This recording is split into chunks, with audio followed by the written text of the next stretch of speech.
ఫోన్లో గాని టెర్రస్ మీద గాని సీక్రెట్గా నీకు శివ టచ్లోకి రాలేదా?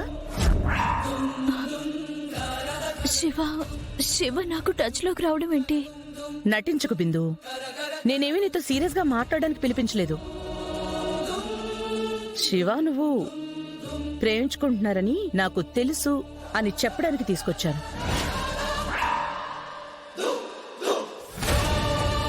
అంటే అత్తయ్య, మేమిద్దరం ఒకరినొకరం ఇష్టపడటం నిజమే, కానీ తర్వాత మీరు నన్నింట్లో బంధించేశాక శివకి నేను టచ్లోకి వెళ్ళలేదు.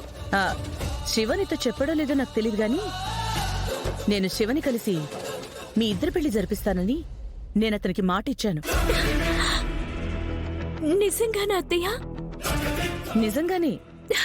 థ్యాంక్స్ అత్తయ్య, థ్యాంక్ యూ సో మచ్. నిజానికి ఆ శివ భూమి తమ్ముడు కాబట్టి శివతో నీ పెళ్లికి ఒప్పుకోకూడదు. కానీ భూమి కంటే ఆ గగన్ గాడు, వాడి ఫ్యామిలీ శోకసంద్రంలో మునగటం నాకు చాలా ముఖ్యం. పీటల మీదకొచ్చిన పూరి పెళ్లి ఆగిపోవడంతో వాడు అవమానంతో కృంగిపోవాలి.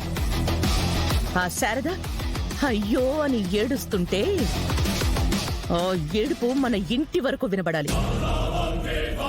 ఇష్టపడిన వాణ్ణి చేజార్చుకున్నానని ఆ పూరి బాధతో విలవిల్లాడుతుంటే అటు చెల్లిని ఇటు తల్లిని ఎలా ఓదార్చాలో తెలియక ఆ గగన్ గాడు తల కొట్టుకోవాలి. ఇప్పటి వరకు ఆ ఇంటికి దేవతైపోయిన భూమి అవమానంతో తల ఎక్కడ పెట్టుకుంటుందో, ఆ ఇంట్లో వాళ్ళకి ఏం సమాధానం చెప్తుందో నేను ఈ 2 కళ్ళతో చూడాలి. అందుకే నేను శివతో నీ పెళ్లి జరిపిస్తున్నాను. థ్యాంక్స్ అత్తయ్య, మా ప్రేమని మీరైనా అర్థం చేసుకున్నందుకు.